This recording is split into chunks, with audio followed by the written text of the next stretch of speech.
Hello दोस्तों, स्वागत है आपका हमारे इस फ्रंट पेज न्यूज़ के यूट्यूब चैनल पर, जिसमें हम दिन भर की चल रही मुख्य खबरों से रूबरू होंगे और इसी में हम उन घटनाओं को भी देखेंगे जो हमें भविष्य में कोई संकेत, चेतावनी या सतर्क करने में मदद कर सकती है।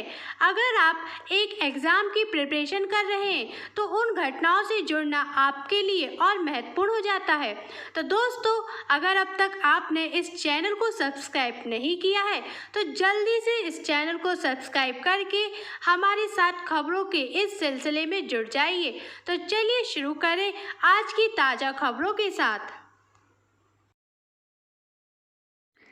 दोस्तों, एक और लॉकडाउन के चलते लोग घर से बाहर निकलने से पहले 10 बार सोच रहे हैं। निकल भी पाते हैं तो कुछ सीमित वस्तुओं का ही उपभोग कर सकते हैं या जरूरी सेवाओं तक छूट मिली है। लेकिन जम्मू कश्मीर के लोगों ने इंटरनेट सेवाओं की कमजोरी के चलते सुप्रीम कोर्ट में एक याचिका दायर की है। लोगों की माने तो सुनने में आया है कि जम्मू कश्मीर में 4G स्पीड की जगह 2G स्पीड से इंटरनेट चालू है, जिसकी वजह से ऑनलाइन पढ़ाई से लेकर डॉक्टर की सलाह तक नहीं ले पा रहे हैं। इतने कम स्पीड पे वहां की कुछ जरूरी सेवाएं ठप पड़ी हैं। इंटरनेट स्पीड बढ़ाने की मांग वाली इस याचिका का विरोध करते हुए केंद्र ने कहा है कि इससे आतंकी गतिविधियां बढ़ेंगी। केंद्र सरकार की ओर से हिंदवाड़ा की घटना का भी हवाला दिया है। अटॉर्नी जनरल के वेणुगोपाल ने कहा कि राष्ट्रीय सुरक्षा सर्वोपरि है और ये नीतिगत मामला है जिसमें अदालत को दखल नहीं देना चाहिए। उन्हीं ने कहा, रोजाना आतंकवादी भारत में भेजे जा रहे हैं, इसकी वजह से सेना की मूवमेंट का आसानी से पता लगेगा। दोस्तों, अगली खबर बिहार से है, जहां के मुख्यमंत्री नीतीश कुमार ने सभी लौट रहे प्रवासी मजदूरों के लिए एक खास ऐलान किया है, जिसमें बिहार सरकार सभी प्रवासियों को टिकट के अलावा उनको 500 रुपये भी देगी। उन्होंने कहा, किसी को टिकट के लिए पैसा देने की ज़रूरत नहीं है। हमने इन लोगों के लिए क्वारंटाइन सेंटर तैयार कर लिया है। इसमें हर प्रकार की सुविधा उपलब्ध कराई गई कि सभी को यहाँ पर 21 दिन रहने की व्यवस्था और इनके आने जाने की खर्च के अलावा 500 रुपये की मदद की जाएगी, यानी कम से कम 1000 रुपये दिया जाएगा। इस योजना के तहत 19 लाख लोगों को पहले ही 1000 रुपये दिया जा चुका है। इसके अलावा जो छात्र कोटा से आ रहे हैं उनका भी किराया राज्य सरकार दे रही है। ये तो बहुत ही खुशी की बात है दोस्तों, लेकिन पिछले 40 दिन की भरपाई इतने में तो नहीं हो सकती।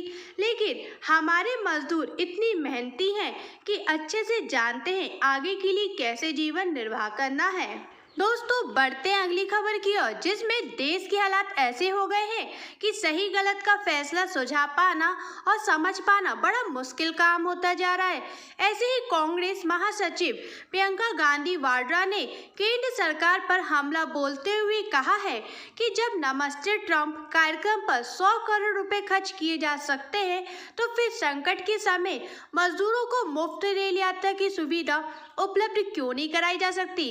उन्होंने ट्वीट में लिखा है, मजदूर राष्ट्र निर्माता है, मगर आज वे दर दर की ठोकर खा रहे हैं। ये पूरे देश के लिए आत्म पीड़ा का कारण है।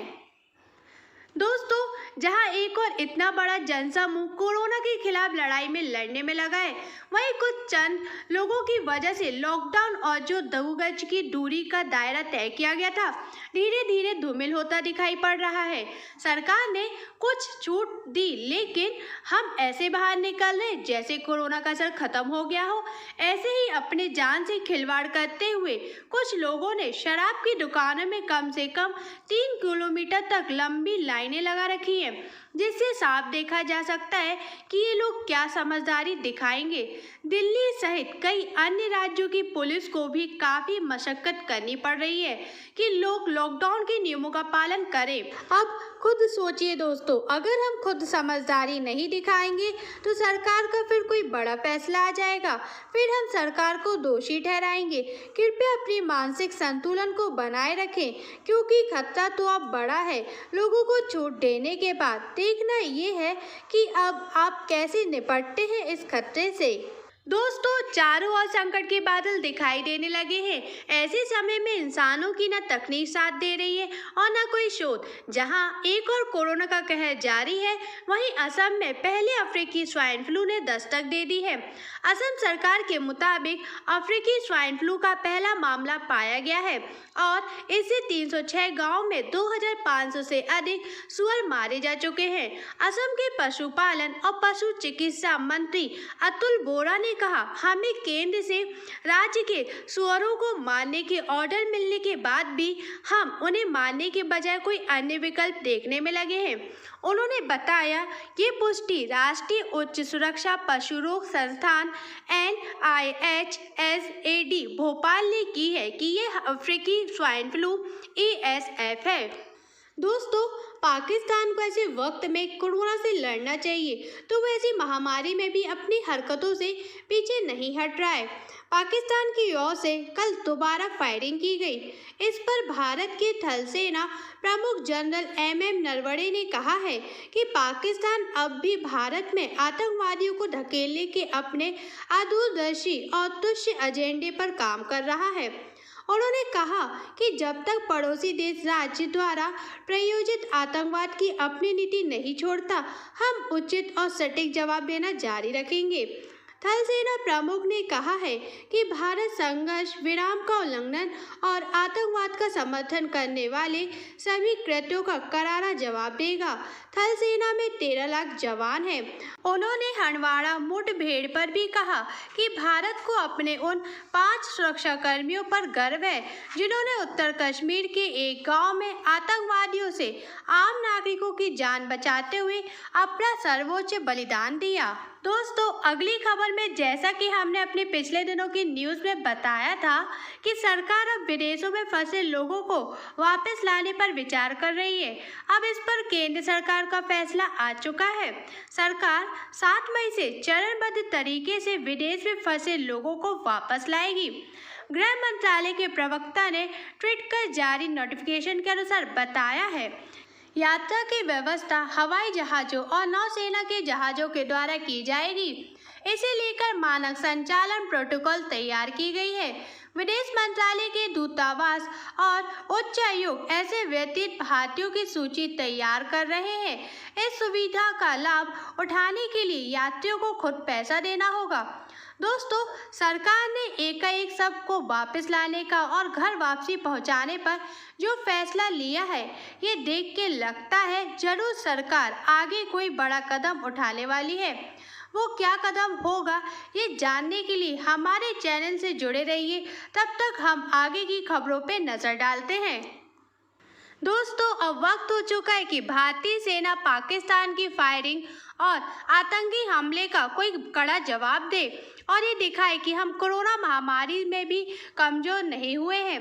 5 जवानों के शहीदों के बाद कल फिर CRPF सेना की पेट्रोलिंग करते वक्त हमला हुआ, जिसमें 3 CRPF जवान शहीद हो गए। अधिकारियों ने बताया कि जिले में क्रालकुंद क्षेत्र के वगाम गाजियाबाद में हमलावरों ने CRPF की एक नाका पार्टी पर गोलियां चलाई।